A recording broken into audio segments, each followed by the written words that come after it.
Good afternoon. Thanks for joining us. I know it's been a long afternoon. I think most of you have been around for about 2.5 hours, and you're still you're either asleep at your desks or you're still right in there.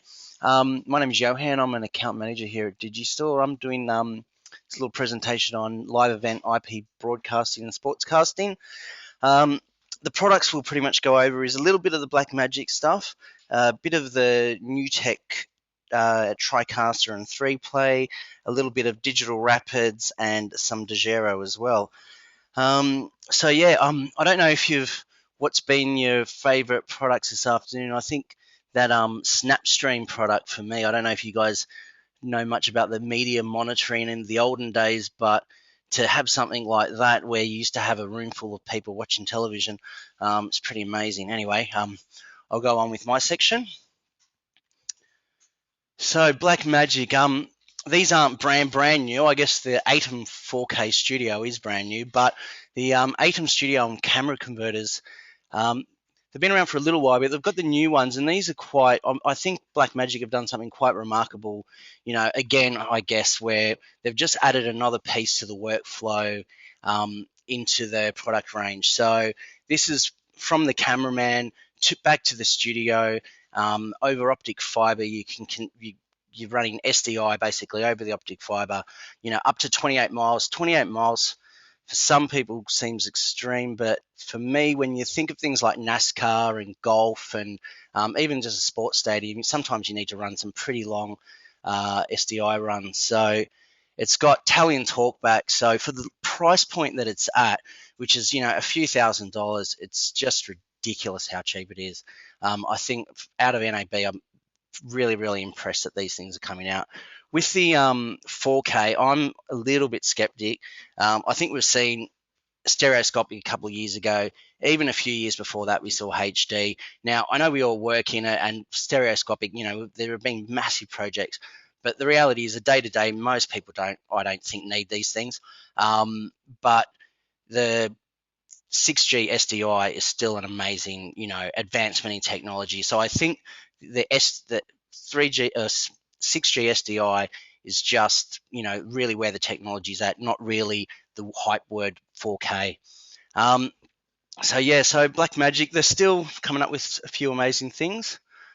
NewTek, so this is basically the entry-level NewTek product. It's a Tricaster 40. It's only an analog unit, but it's a very small unit and it's a very affordable unit.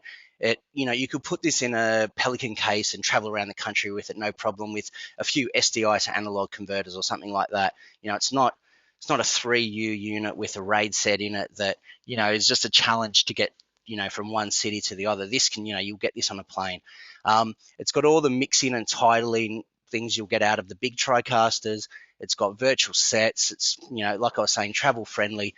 And it's a streaming service, so you're streaming from this one box. So it's one turnkey box. You've got a little screen, little keyboard, and you're off. You're on air. So I think it came out a few months before NAB, but for me, it's still in that range where I don't think there are many people in that price bracket doing anything as impressive. I mean, the Blackmagic stuff is in a good price range, and it is impressive, but you need to use a computer with it. And, if you're getting Adobe updates, please update this while you're trying to stream, I think that's a bit frustrating.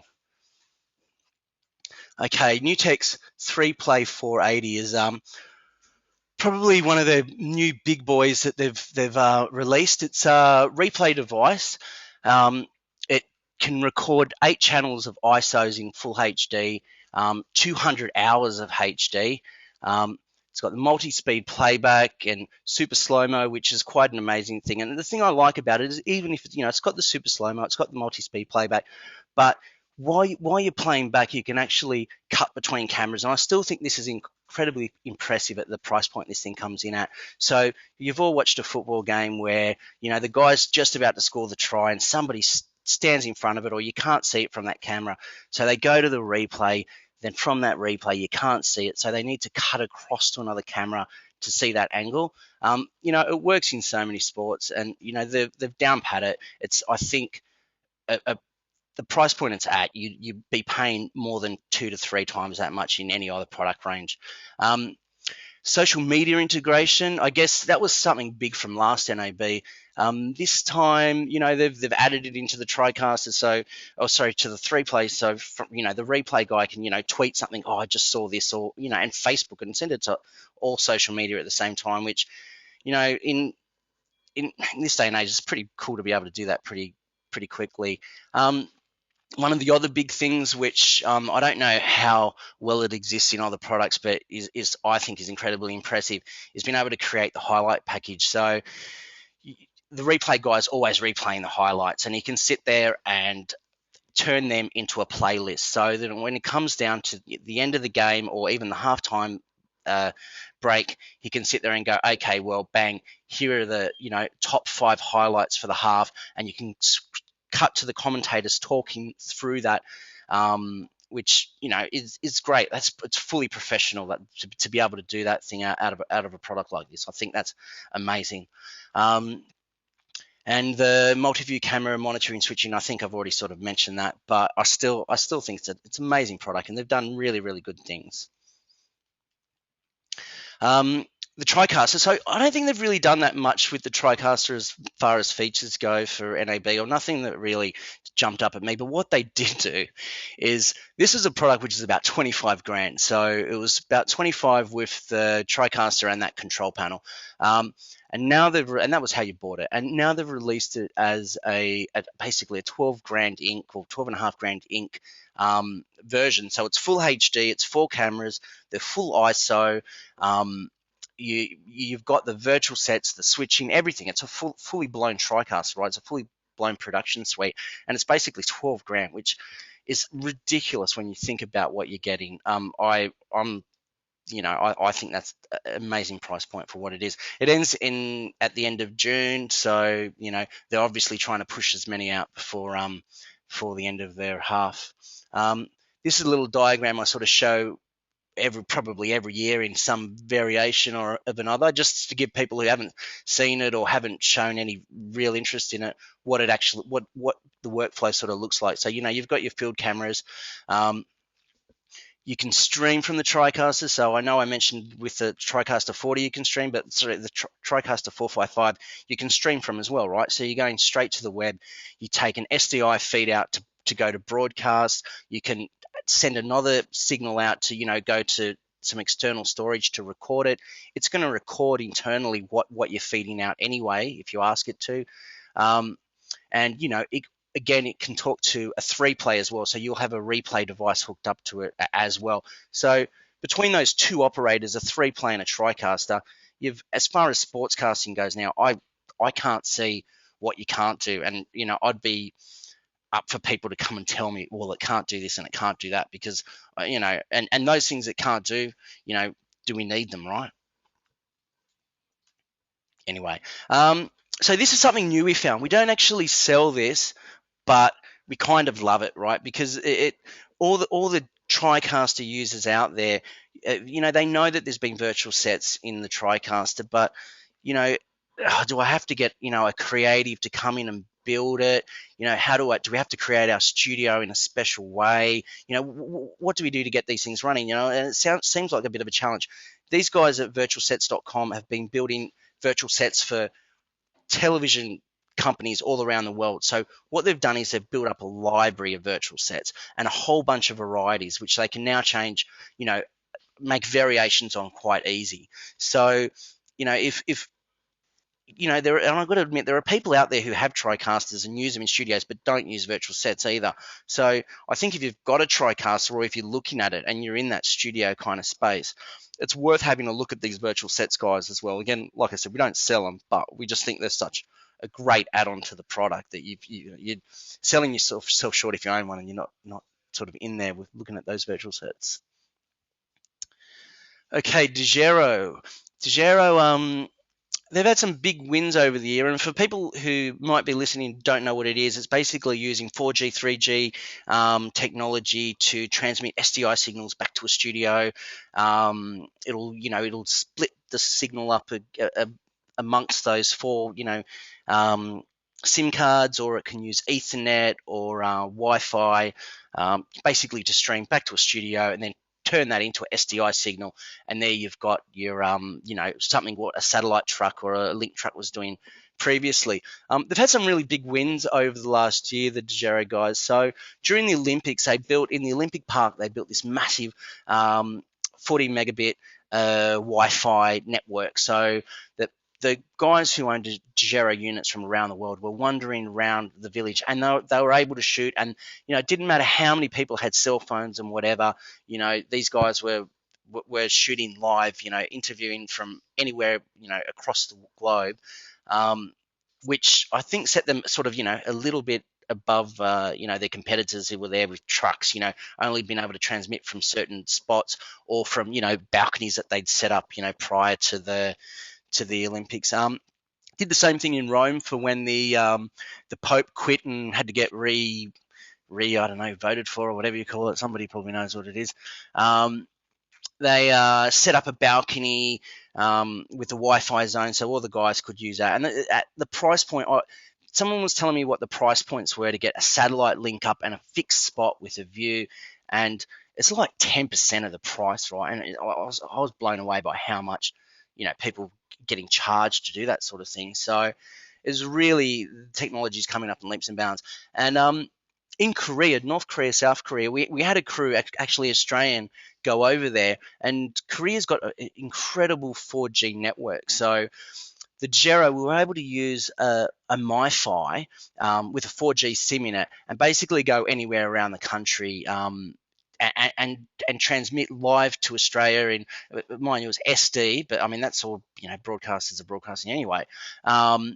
And with a 1.5 second delay, doing interviews from the border of South Korea and North Korea, and I was basically out in the looked like the wilderness, looking over a river, and it's just incredible uses of this technology. And I think it just means that it's beginning to get taken more and more seriously. People are looking at the price points and money they can save, and it's becoming a realistic method in production, rather than that. I remember 3 or 4 years ago when people were going, well, it's not satellite and it's not this. Well, now people are using it for those things, so I think it's pretty good. Here's a new product which they released for NAB. This is basically the same as a transmitter. So it's got 4 SIMs in it. It can use Ethernet and Wi-Fi and all those sorts of things. But it's made to go into a link truck, so it's a 1RU thing or a satellite truck. And when I first told people about this, they thought, well, wait a second, this is going to you're not going to replace our satellite trucks or our link trucks with this, as it's not the same technology. Well, it's not supposed to be the same technology. It's supposed to complement the other technology. So what you can do with this is, while the satellite vans is actually moving and you don't have a link, you can basically turn this on and it's going to transmit, right? So if you're going through an emergency zone, or you need to transmit live because something's happening and you're on your way to somewhere, or you need to send something back in a real hurry, you can do that with this, right? You don't have to pull over and get line of sight, or set up the satellite. So it's a complement to it, right? So, and then when you get to that location and you want to set yourself up and use microwave or satellite, you can, right? But you can use this while you're on the run. So I think it's a real good complementary product to those devices, right? And and it's I think contributing to the production, rather than trying to to that kind of production, rather than trying to take it over and and replace other means. So I was quite impressed with that, and we've had quite a good bit of feedback. Okay, the new one which was announced, so announced, not shipping yet, is the new Connect Live. So this mounts on a camera, right? So I think everyone's seen the Pterodecks and a few other bits and things that go on top of cameras that you can stream from. It's got 4 internal SIMs, can use Ethernet, Wi-Fi hotspots, almost the same as what the 2020 transmitter can do. It's a bit of a combination product made by Dejero and a company called Newcom. So they're going to be using COFDM, which is a particular band which I think we get in a year or so in Australia, and it's basically a combination. So you're using satellite and cell, and it's got the way that Dejero have set it up. So it will be that you'll be able to send some data over cell and some over satellite, and then it can bond at the other end, right? So it's a matter of using as many means possible to be able to transmit data. So it is brand new, so I'm still waiting for the very, obviously the real detail on the product, and I'm looking forward to it. But it does sound like something big, and they did win an award at NAB. I'd have to email that out to you. God, there were so many different companies handing them out. But yeah, if anyone wants to know, they can ask me, and I can forward that through. I should also mention these young devices. They're about a year old now, but there's the Toughbook that people, you can use that as a Dejero server, put external SIMs in it, but you can also put an NLE in it, right? So I know Streambox sort of operated in that same way, but some people do want an NLE and they just want their laptop and they don't mind using external modems, and bang, there you've got a Dejero server on it. Also the iOS apps, they do get a bit of use, but I don't know how serious people take them, and I think in some countries I seem to take them a bit more serious than here, but I still see the use in being able to, if you're doing some kind of ambush journalism of some sort, you wanted to go and talk to somebody, there's no way you're going to be able to take a camera crew and a lighting guy and a reporter in with a microphone or anything like that. There's just not going to happen. But the places you can get with an iPhone and be able to go in there and you're streaming live back to a studio, right? So you could be on air in 1.5 seconds from an iPhone. And the picture quality on an iPhone 5, for example, it's pretty much HD. I mean, it hasn't got a fancy lens on it, so it's not going to be the most incredible picture ever. But I've been in a situation where I've been doing a demo and we were doing tests at the beginning of the day, and I just routed my iPhone through and then sat it up against a fence and started streaming. And the people who were interstate started going, oh, that's this is looking like a really good picture, without having any idea that it was my iPhone. So the picture quality you can get from it, and the transmission quality you can get from a 4G phone nowadays it's better than what you're going to get over Ethernet in a lot of circumstances, because 4G is so freaking quick. I can get 50 megabits per second from home, which is 5 times more than I need for HD, or 10 times more than we need for full HD, right? So it's ridiculous. Anyway, moving on. Digital Rapids. So Sean touched a bit on these guys as well, and there's going to be a little bit of overlap, but he didn't mention these. These are their streaming servers. So there's 8,000 EX, 6,000 EX, and a 4,000 EX. So basically 4,000 is just a multi-screen encoder, 6,000 is a broadcast encoder, and 8,000 is a broadcast and multi-screen encoder. Now, this to me is the daddy of all deliveries. I mean, over the years and still recently, people are going, oh, I've got to make this content. We've got to make 10 different versions of it because we want to be able to stream it to an iPhone, to an iPad, to an Android, to people who are using it on the streaming from their television, and people who are using their laptops. And then, we need a proper broadcast version. Well, reality is you should just have to make one broadcast version of that program, right? And then deliver it to the people who are going to be delivering it on air. And then it needs to go through one of these boxes, which basically from the one box you can basically send it to iPad 2, iPhone 2, all the different formats, and it'll spit out a version for broadcasting all simultaneously. So I think it makes sense what the multi-screen encoder is, just for sending it to those kind of devices. Broadcast is just for broadcast, but the 8,000, the integrated broadcast and multi-screen encoder, it is, and there's nothing out there, I think, that does all that in one box. And I think there are people who try to stream and try to do this and try to do that, but why bother with all the bits and pieces when you've got one product that can do everything? Is what I think anyway. All right, this is what Sean mentioned as well. I love it. The node-based, setting up your workflows with the nodes is just so easy. I mean, he touched all the GXF, the CALM compliance, and all that sort of stuff. And I know even Mark right at the beginning of the day mentioned H.265, which was previewed, and 4K Ultra, which was previewed. Again, they've come along in leaps and bounds. I know there was a period of time where they had a bit of a lull, I think, but when they brought Kayak out, I think last year, we really didn't know where it was going to go. But this year, we know that it's a really good way of transcoding and a really easy way to make a workflow. So yeah, that is about all for me. I think I've gone 5 minutes short because I didn't get to talk about Transcode Manager as much as I wanted to. If you've got questions, please let me know.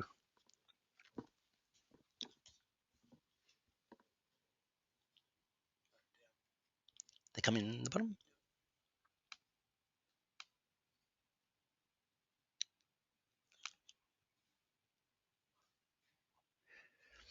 Do you know what price point the Connect device is going to come in at? No, that's going to be announced.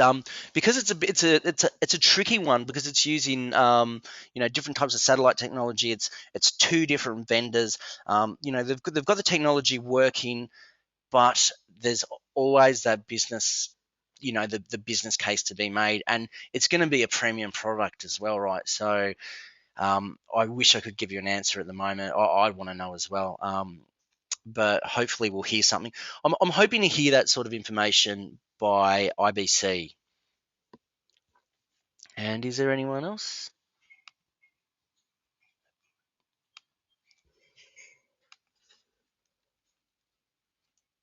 Okay. All right. Well, if that's it, I'll put you on to Mark, and he'll just say a nice warm goodbye. Thank you for having me. Okay. So, any more questions from anyone out there? I just want to reiterate that we're here to provide answers and solutions to specific requirements. It was a lot of products that we went through today, and it's very difficult to consider products individually as releases and how you might apply them. It's not what we do as an organization. We don't sell products, we sell solutions. So we really encourage you to get in contact with us and start a dialogue about the specific needs you have, the things that you need to deliver, the content that you need to produce, the way you need to manage it, so that we can talk to you about the ideal solution for you. There's no more questions for the afternoon, so we're going to wind up for here. And I just want to thank everyone for their attention. And my contact details are there on the screen. Please get in touch with us. In the next day or so, we're going to take the recording and encode it and upload it. And if everything goes according to plan, everyone that's been registered for the webinar will receive an on-demand version so they can watch it at their leisure. And any other questions from that, get back to us as soon as you can. Thank you once more.